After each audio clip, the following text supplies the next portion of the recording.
right after my last film, Death Sentence, I actually took some time off just to kind of recuperate. I took a bit of time off and just to kind of rejuvenate and basically kind of get my mojo back. And I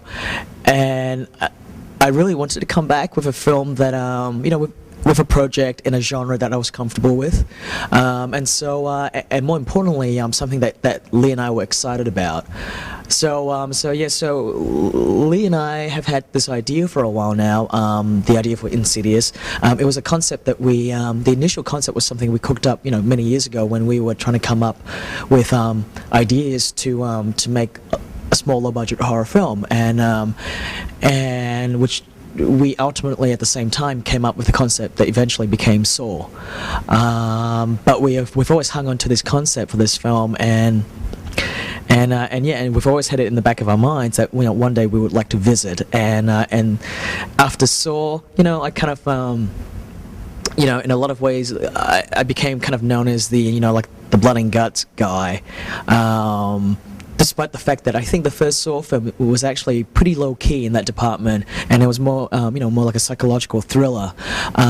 So I really kind of wanted to prove to people that, I think it's possible to make a scary movie that is that doesn't necessarily rely on blood and guts, and that you can create suspense and suspense and scares with just sort of classic sort of old school filmmaking, and that's what Insidious is. Insidious in a lot of ways is really a throwback to sort of the sort of creaky old haunted house films that I grew up loving, like Robert Wise's The Haunting, the Innocents.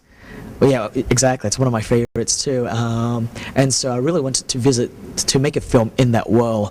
Obviously, I have nothing against blood and guts and gore, because I think that's really fun. I think if you're making a zombie movie, you want to see that, if you're making like a cool, fun Evil Dead type film, that's what you want to see. But I don't think that's a kind of I think that would have been the wrong approach for a film, like this, where it's all about creepy atmosphere and just more sort of like slow, brooding suspense.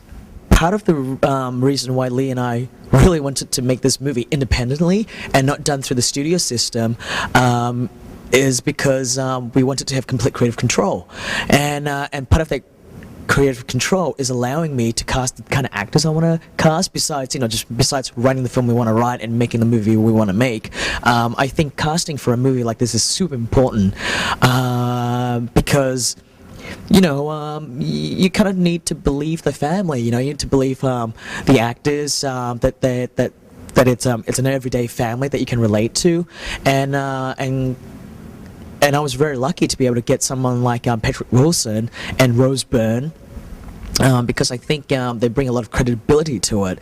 I kind of oddly look back at a lot of my movies, and I find that a lot of my films are not cast with genre actors. If you look back even to the first Saw, it's Danny Glover, Cary Elwes, Monica Potter in this sort of like dark horror thriller, which is really outside of the box. And then when I did Dead Silence, I had Bob Gunton, Amber Valletta, and so it was really out of the box again. And I really think that's what I try to do, and the same with Insidious is, I love my iconic horror actors, and like any of horror fans would,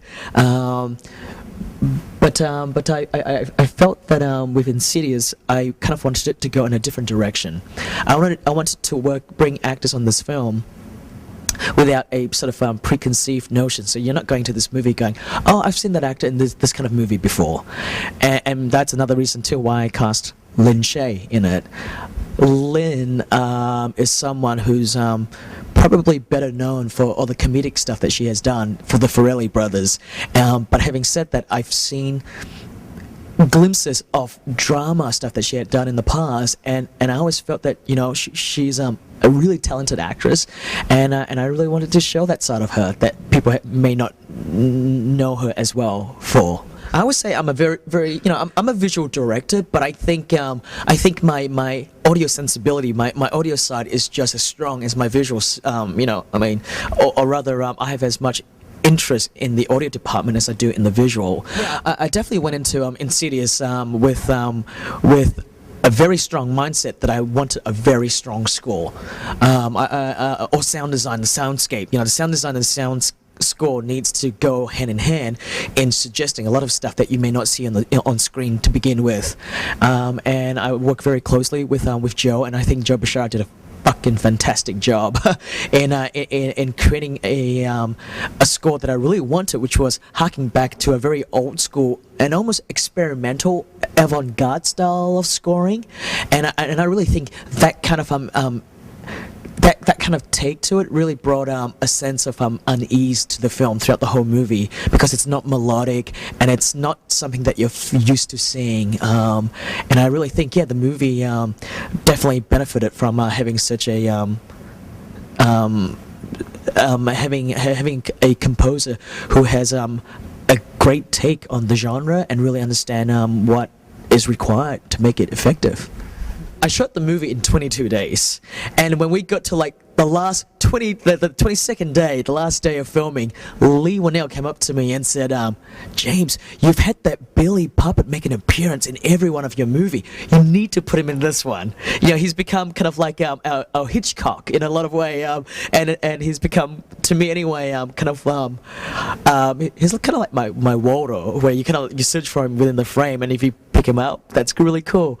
And so when it was the last day, I'm like, dude, I don't have the doll. I don't know how we're gonna put this in, and so Leigh just came up to me and go, James, why don't you draw a picture of the guy on the somewhere, right?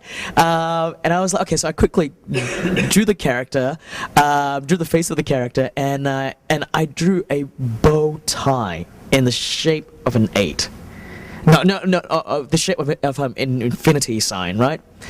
But I think art department, some smart-ass art department came along, erased it, and turned it around to show the letter 8 instead. So no, there was no significant hidden meaning to that.